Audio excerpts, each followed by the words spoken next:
नमस्कार, मैं गिरिजा शंकर। आज आप लोगों को कन्वर्स ऑफ थेल्स थ्योरम जो है क्लास 10th के लिए बहुत ही ज़्यादा इंपॉर्टेंट थ्योरम है वो बताने वाले हैं। ठीक है, क्लास 10th में ये थ्योरम जो है अल्टरनेटिव रूप से जो है पूछा ही जाता है। इसलिए इस थ्योरम को अच्छे से कर लीजिएगा, बहुत ही ज़्यादा इंपॉर्टेंट थ्योरम है। इसको जो है इसका स्टेटमेंट को अच्छे से याद रखिएगा, क्योंकि क्वेश्चन से जो आता है आपका स्टेटमेंट दिया हुआ रहता है और स्टेटमेंट को समझना है कि ये जो है किस थ्योरम का स्टेटमेंट है। इसलिए इंपॉर्टेंट है कि आपको जो है क्या करना है कि उसका स्टेटमेंट को याद रखना जरूरी है। ठीक है, तो यहाँ पर देखिए कन्वर्स ऑफ थेल्स थ्योरम, और ये तो आपका जो है इस तरह से तो क्वेश्चंस बहुत कम ही देता है कि state and prove converse of Thales theorem और state and prove converse of basic proportionality theorem. इस तरह का स्टेटमेंट से आपका क्वेश्चंस बहुत कम दिया हुआ रहता है। आपको जो स्टेटमेंट गिवन है ये आपका दिया हुआ रहता है, प्रूव दैट दिया हुआ रहेगा, prove that if a line divides any two sides of triangle in the same ratio the line must be parallel to the third side। ठीक है, आपका स्टेटमेंट क्या बता रहा है कि अगर आप ट्रायंगल में जैसे थेल्स में पढ़े थे, जस्ट उसका कन्वर्स है। ठीक है, एक ट्रायंगल है और उस ट्रायंगल में अगर हम एक लाइन ड्रॉ करते हैं, जो लाइन क्या करता है ना, ट्रायंगल की किसी दो साइड को इक्वल रेशियो में डिवाइड करता है। अगर इक्वल रेशियो में डिवाइड कर देगा तो वो लाइन जो हम ड्रॉ किए हैं वो लाइन ट्रायंगल के थर्ड साइड का पैरेलल होगा। इसके लिए फिगर देखिए, फिगर में आपको जो है समझ में अच्छा से आ जाएगा क्या है इसका स्टेटमेंट। स्टेटमेंट इस तरह से बता रहा है कि अगर एक ट्रायंगल है, ये ट्रायंगल का नेमिंग कर देते हैं। ये ट्रायंगल हो गया एबीसी। एबीसी क्या है? एक ट्रायंगल जिसमें क्या है कि एक लाइन हम इस तरह से ड्रॉ करते हैं, एक लाइन इस तरह से ड्रॉ कर लिए और यहाँ पर ये डी पर इंटरसेक्ट कर रहा है और ई पर इंटरसेक्ट कर रहा है। तो डी क्या है? डी एक लाइन सेगमेंट है which intersect the side AB at D and AC at E। AB को D पर और AC को E पर इंटरसेक्ट करता है। तो आपको क्या प्रूव करना है, आपको क्या बता रहा है कि अगर इंटरसेक्ट करता है वो इस तरह से इंटरसेक्ट करता है कि AD by DB is equal to AE by EC equal ratio में डिवाइड कर लेता है। ठीक है, ये जो डी लाइन है वो ट्रायंगल के दो साइड किसको, AB और AC को इक्वल रेशियो में डिवाइड किया है। AD by DB is equal to AE by EC, ये आपका स्टेटमेंट बता रहा है। तो आपको प्रूव करके दिखाना है ये जो लाइन ड्रॉ की है डी और BC क्या होगा, ये पैरेलल होगा। ये आपको प्रूव करके दिखाना है। क्या स्टेटमेंट समझ में आया क्या बोल रहा है? ये ट्रायंगल है जिसमें ये लाइन है और ये लाइन क्या करता है ना, ये AB को AB by DB और AC को AE by EC is equal to, दोनों इक्वल है। ठीक है, में डिवाइड करता है। तो आपको प्रूव करना है कि ये जो लाइन है डी BC के क्या होगा, पैरेलल होगा। ठीक, देखिए पहले क्या करना है, गिवन लिखना है। गिवन लिखिए, गिवन में क्या दिया हुआ है कि triangle ABC is a triangle in which, जिसमें क्या है, in which D intersect AB at D and AC at E such that AD by DB is equal to AE by EC। वो क्या करता है, इंटरसेक्ट करता है, लेकिन इस तरह से इंटरसेक्ट करता है कि AD by DB is equal to AE by EC होता है।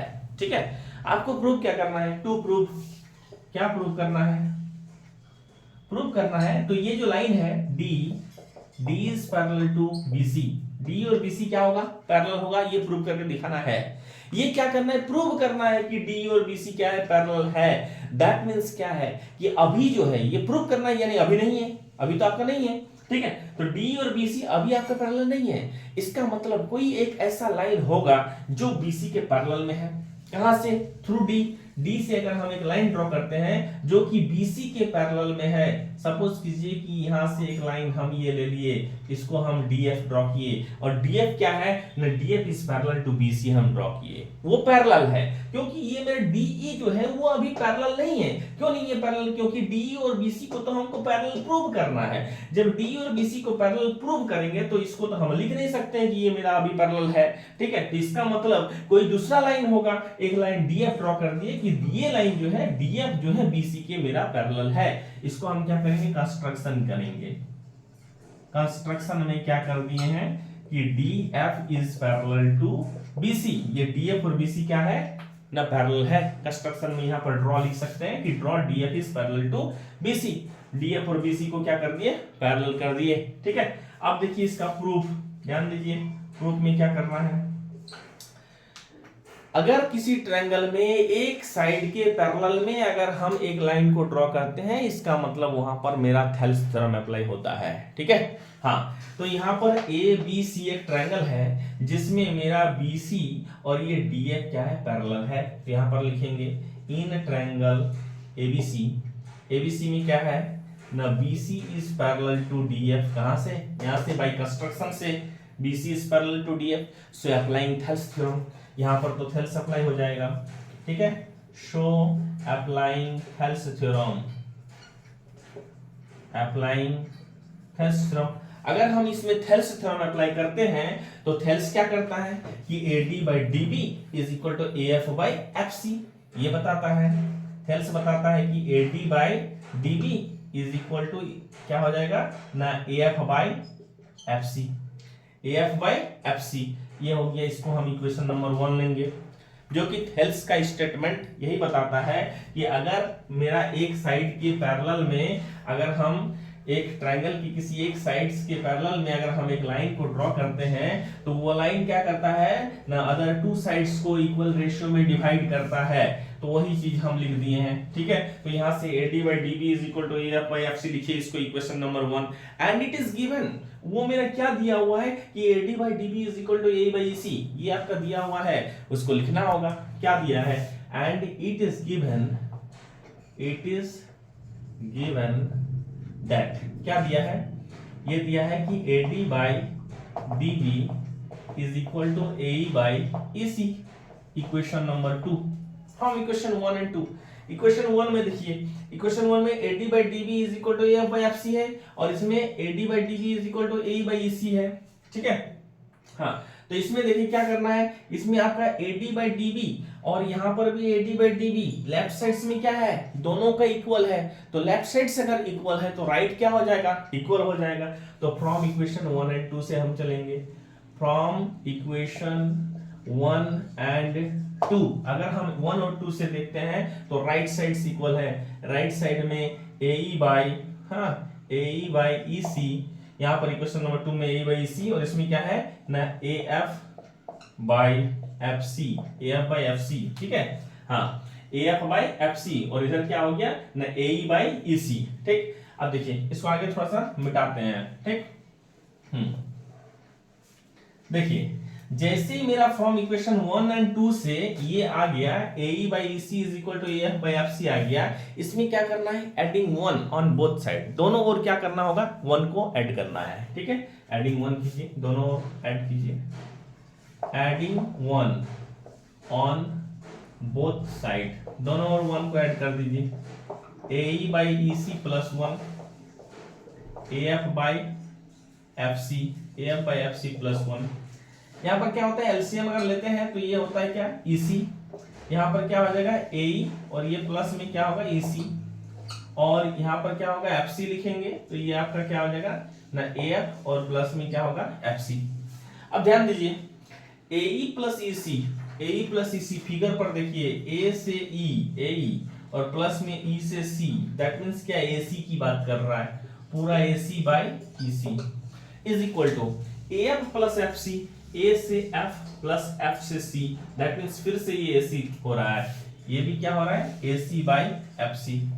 क्या देख रहे हैं हम कि AC यहाँ पर भी दोनों साइड में क्या है, AC है, तो ये AC और AC क्या हो गया, कैंसिल हो गया, कैंसिल कर सकते हैं। तो आपका क्या बचा, ये बच जाएगा 1 by EC is equal to 1 by FC, ये बचेगा। क्रॉस मल्टीप्लाई इसको कर देंगे, इसको जैसे हम क्रॉस मल्टीप्लाई कर देंगे तो FC इक्वल टू EC हो जाएगा। अब ध्यान दीजिए FC इक्वल टू EC हो गया, यहां से देखिए इसको क्रॉस मल्टीप्लाई कर दिए तो FC है, इधर से क्रॉस मल्टीप्लाई कर दिए तो EC, FC equal to EC मेरा आ गया इस थ्योरम में। इसका मतलब क्या होता है, फिगर पर देखिए, फिगर आपका ये है F और C और E और C। According to this theorem क्या बोल रहा है कि ये जो पॉइंट है F और C और E और C दोनों क्या इक्वल है, FC is equal to EC। यहाँ पर ध्यान दीजिए F से C और E से C दोनों क्या दिखा रहा है, इक्वल दिखा रहा है। ये मेरा इक्वल तो है नहीं फिगर में, एफ और सी, ई और सी क्या है, यहाँ पर प्रूफ में दिखा रहा है कि इक्वल है, लेकिन यहाँ पर इक्वल फिगर में नहीं दिख रहा है। तो ये प्रूफ जो किए हैं मेरा F C equal to E सी, ये कब पॉसिबल है, ये तभी पॉसिबल है कि जब मेरा ई और एफ पॉइंट क्या होगा, सेम पॉइंट पर होगा, किसी एक बिंदु पर होगा, तभी हम ऐसा कर सकते हैं कि जो है F C equal to E C होगा। एफ सी और ई सी तभी ये पॉसिबल है, ठीक है। तो इसी चीज को आपको क्या करना है, हाँ, इट इज पॉसिबल, कब पॉसिबल है, हाँ, यहां पर आगे लिखिएगा, इट इज पॉसिबल, ये लिख लेना है कि it is possible when E and F are on same point. जब ई और एफ क्या होगा, सेम पॉइंट पर होगा। जब ई और एफ सेम पॉइंट पर होगा तो मेरा क्या है कि पहले ही हम अकॉर्डिंग टू कंस्ट्रक्शन हम DF is parallel to BC लिखे हैं। हाँ, it is possible when E and F are on same point, according to construction मेरा ये लिखा हुआ है, therefore DF is parallel to BC. DF और बीसी क्या है, पैरेलल है, हाँ। शो इसीलिए हम बोलेंगे कि जब मेरा डीएफ और बीसी पैरेलल है तो DE is also parallel to BC, so DE is also parallel to BC. यही चीज तो आपको प्रूव करना था, यही क्या करना था, आपको प्रूव करना था कि डीई और बीसी भी क्या है, पैरेलल है, ठीक है। हाँ, बस इसी चीज को समझना है। यहाँ पर पहले आप क्या किए, पहले गिवन ले लिए हैं, गिवन के बाद आपको क्या करना है, टू प्रूव लिखना है, टू प्रूव के बाद कंस्ट्रक्शन लिखना है। हाँ, जस्ट हेल्स का मतलब कन्वर्स है, और उसी हिसाब से आपको जो है हाँ प्रूव कर चुके हैं। यहाँ पर जो है डी और बी सी क्या हो गया, पैरेलल हो गया। हाँ, आशा करते हैं कि ये वीडियो आप लोग को अच्छा लगेगा। हाँ, देखिए और जो है अच्छा से जो है मैथमेटिक्स में 100% मार्क्स के लिए जो है आप लोग मेहनत कीजिए। धन्यवाद।